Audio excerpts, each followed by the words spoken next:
This week I had a bad dream. I dreamt that I got up here and I could not remember what I was supposed to say. Some people thought that was a very good dream, but kind of frightened me.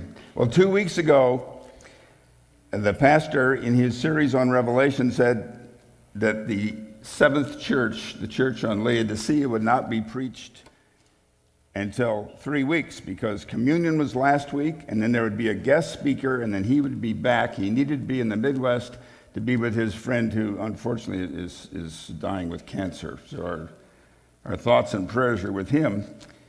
And it was after church that he spoke to me about the guest pastor. The guest, not pastor, guest speaker.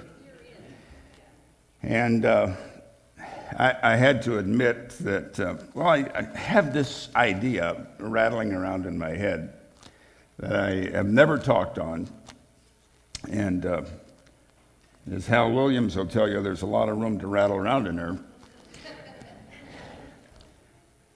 I thought that I would talk to Seventh-day Adventists about the Sabbath. They haven't heard about it.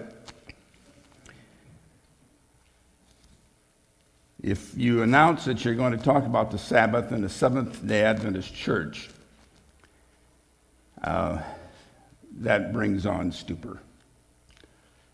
My grandparents on both sides were Seventh-day Adventists. I never can remember not going to church on Saturday. And I have heard sermons and sermons and sermons on the Sabbath. But I haven't heard this one. Maybe because I slept through them, I'm not sure. But I would like to suggest that there's some things about the fourth commandment which we don't talk about. If you sit down and read the commandment, there's lots of words in it. It's one of the longest commandments. The second and the fourth are the longest commandments in words. And yet, when Adventists talk about the Sabbath, almost 100% of the time, it's about the when. We emphasize the seventh over and over and over. I'm not here to say we're wrong about the seventh day, but I'm here to suggest there's a whole lot more going on in that commandment than we usually talk about, and maybe it's important. I'd like to ask you a little thought question. One of your neighbors comes up to you and says, I see you go to church on Saturday, the Sabbath. Could you give me a little Bible study on that? And my thought question is could you do it without telling him or her that they're wrong and you're right? Could you do it? Would you spend all your time pointing out that they're mixed up on their time? Or could you say, look, I'm going to tell you something about the Sabbath that's really important to me. I think the fourth commandment is different than the other commandments. Let me read you this passage, which you all know. It's in Matthew 22. But when the Pharisees heard that he had silenced the Sadducees with his reply, they met together to question him again. One of them, an expert in religious law, he tried to trap him with this question. Teacher, which is the most important commandment in the law of Moses? Now, if Jesus had been a Seventh-day Adventist, I know what he would have answered. The fourth commandment, right? Jesus replied, you must love the Lord your God with all your heart and your soul and your mind. This is the first and the greatest commandment. The second is equally important. Love your neighbor as yourself. The entire law and all the demands of the prophets are based on these two commandments. Can you tell me where the fourth commandment is in Jesus' reply?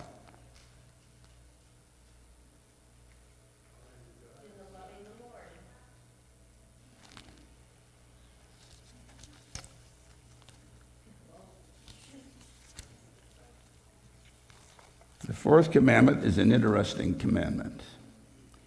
The first commandment say to love God, to have one God, no idols. Don't take his name in vain. The last 6 commandments, no adultery, no stealing, no lying, no coveting. Honor your parents. But the fourth doesn't say love God. I'm not against this. It doesn't say that. It says you're supposed to set aside this day and do what? I want to talk about the what of the Sabbath more than the when of the Sabbath. Now, we don't have any trouble with the when here in Reading. We know when the 7th day is. We know when the first day is. We know we're right. We know they're wrong. But it gets a little dicey when you get over to the date line. The Edgrins cross the date line several times a year.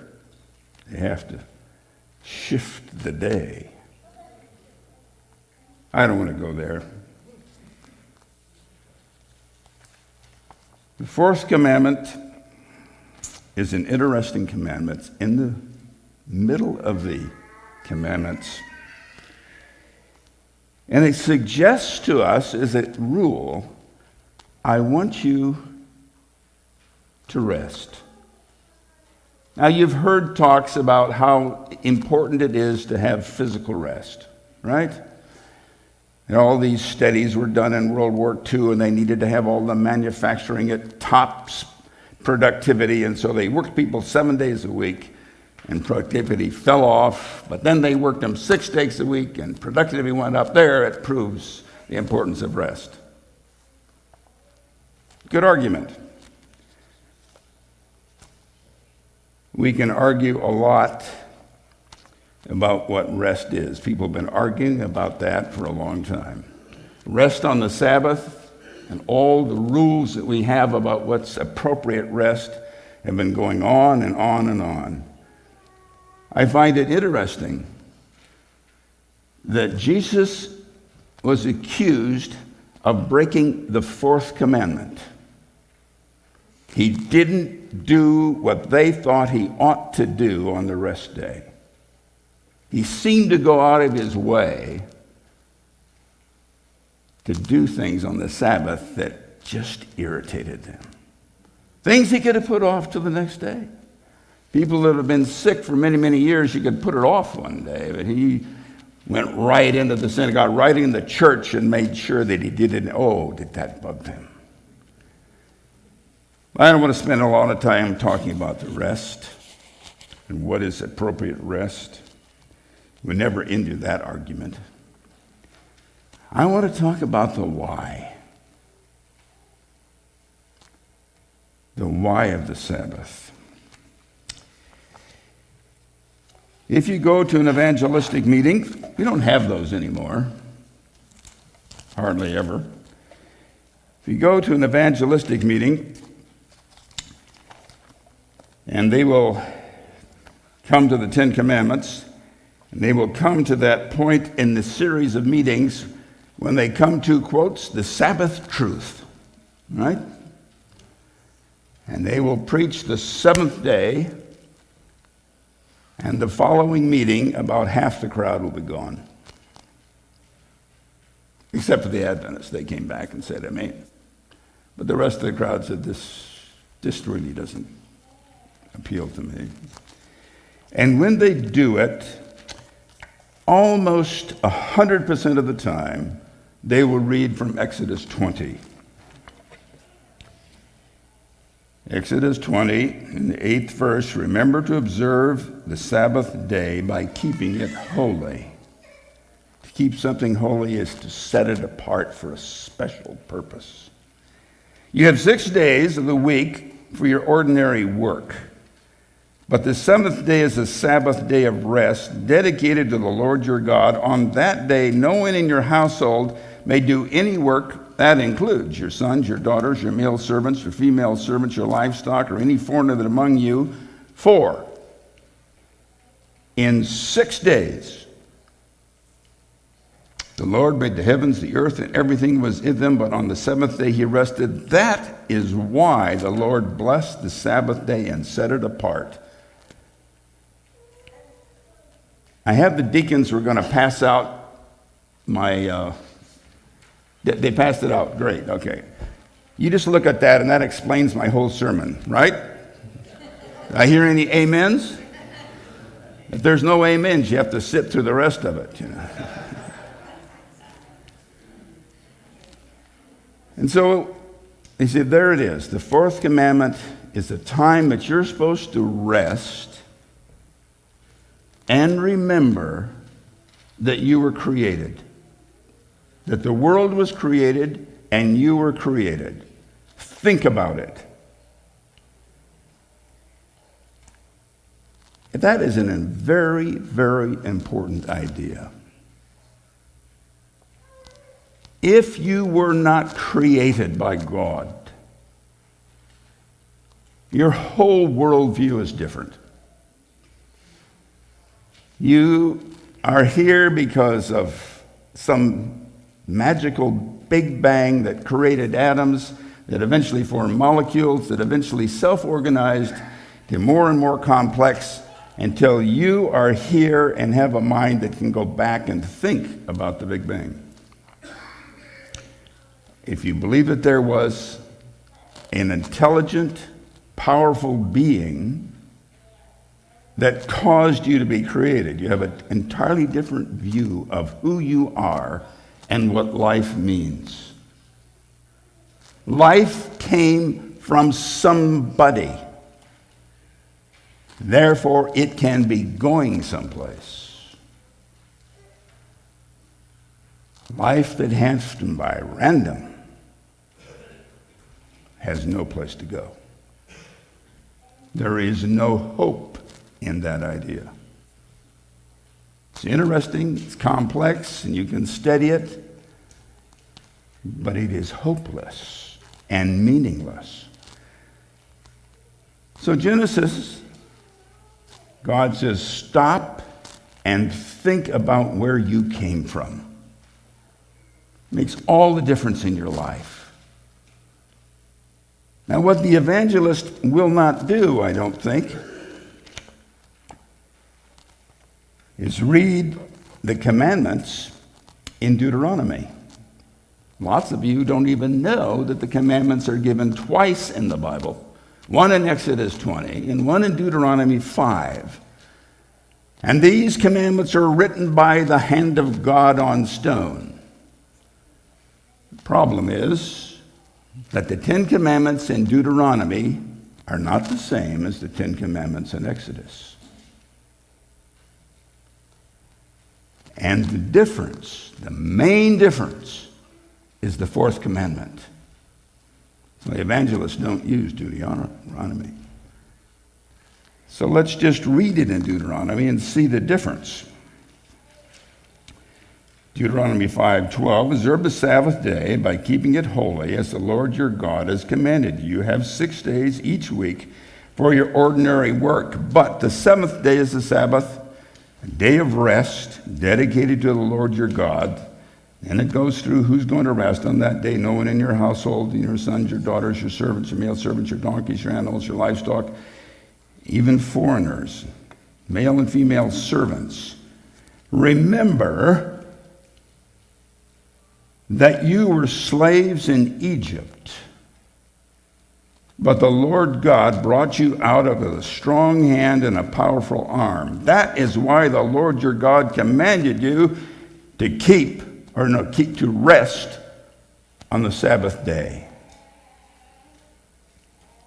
Sabbath day, if you wish, can be a Jewish memorial.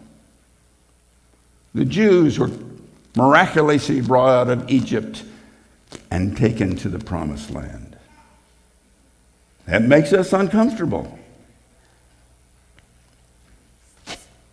Our other Christian friends, of course, say, now, what we've done is transferred it to the first day of the week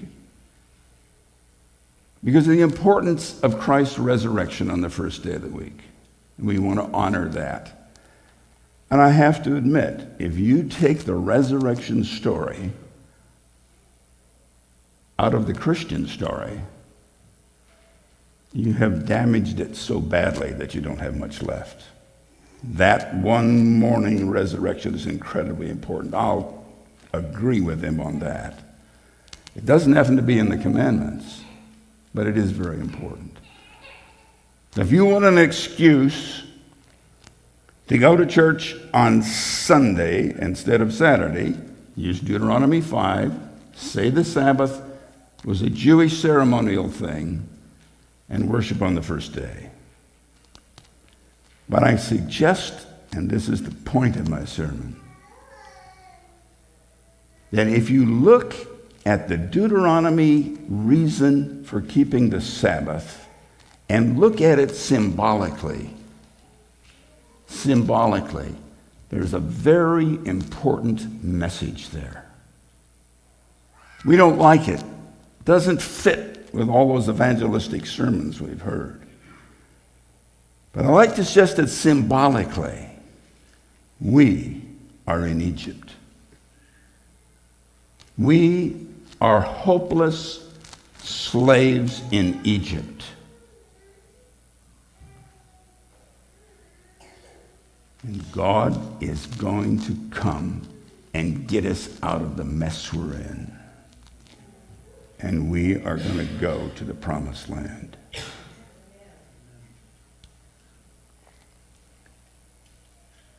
We were created by God, and that's in Exodus 20. In Deuteronomy, we're pointed out that we are slaves and going to the promised land because God is going to take us out of Egypt. Now, does God care about the other 6 days? The other 6 days represent our attempt to solve our own problems. And God says, look, I'll give you 6 days to try to make a living, to try to make friends, to have a family, to, try to be healthy, to try to be famous. And at the end of 6 days, I want you to rest. I want you to stop. And I want you to realize you can't pull it off. Just rest and believe that you were created and you're going to be recreated. I'm going to solve your problems, and I want you to take 1 day a week and stop doing what you're doing and rest and remember that you were created and you're going to be recreated. I interpret the second coming as the second creation. And so for an illustration, and I have come to believe that if you're like me, you need illustrations. Most sermons are forgotten slightly after the potluck. If you have a good argument during potluck, you might remember it, but then it's gone. Way back before Pastor Kevin came, I was filling in, and I came up here and I was smoking a cigar. You remember the cigar. It was a chocolate cigar for those of you who are worried about it. But who remembers what in the world I talked about? All they remember is the illustration. Ideas are so fleeting, but illustration. So I said, in my distorted way of thinking, I would like to suggest that the Sabbath can be illustrated like a suspension bridge. Like a suspension bridge. You two have two main uprights that hold the cable between them. And I would suggest without the two uprights, the whole thing collapses. And the first upright is the original creation, Exodus 20. And the second great upright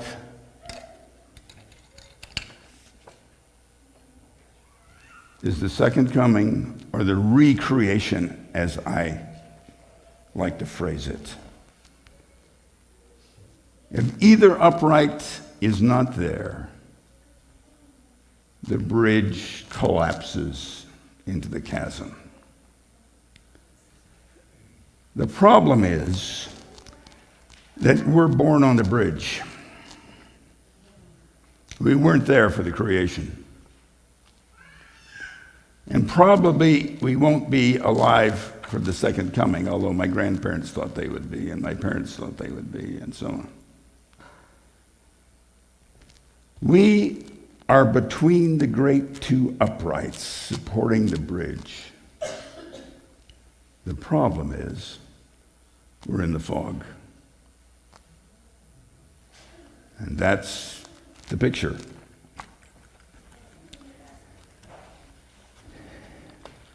We can look down in our lives and see the great chasm and the dangers below. If we look up, we may see a little bit of the cable. And we hope that cable is attached to something. I would suggest once a week on the Sabbath, we should stop, look down and say, I can't solve my own problems. I'm going to fall into the chasm without this bridge. We need to look up at the cables and say they're attached to something very strong. My only hope is the strength of those cables attached to those great uprights in history.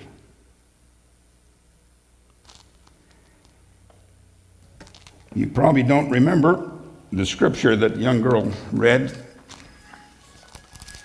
To me, it is the greatest theologic statement about the Sabbath.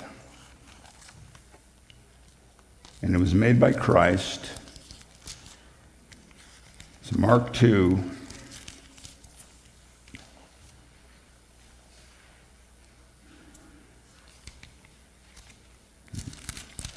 Jesus was in trouble because his disciples were harvesting a little grain on the Sabbath, and they were chastising him about it. And he defended himself. He said, well, when David was hungry, he went right in and broke all the religious rules and took food right out of the holy place. But then he made this statement, and I want to ask you, does your theology of the Sabbath compatible with Christ's great statement about the Sabbath?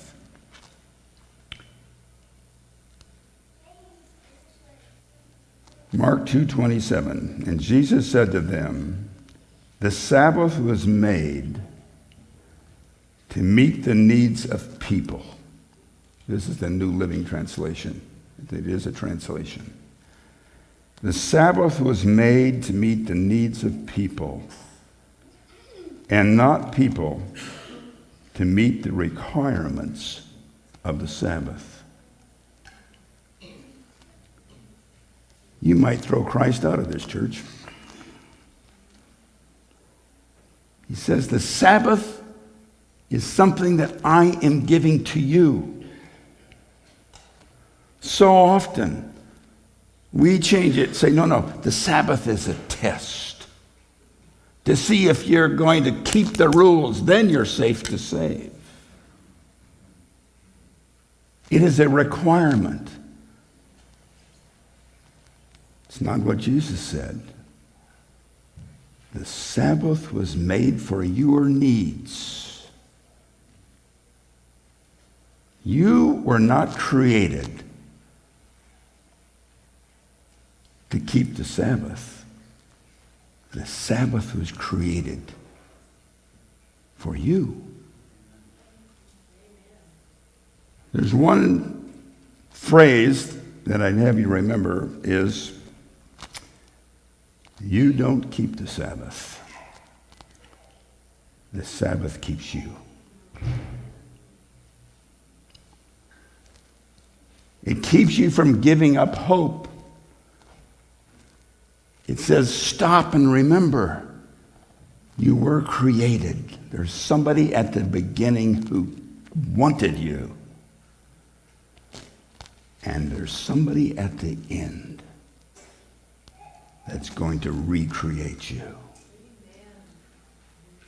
Stop once a week and stop trying to solve all your own problems.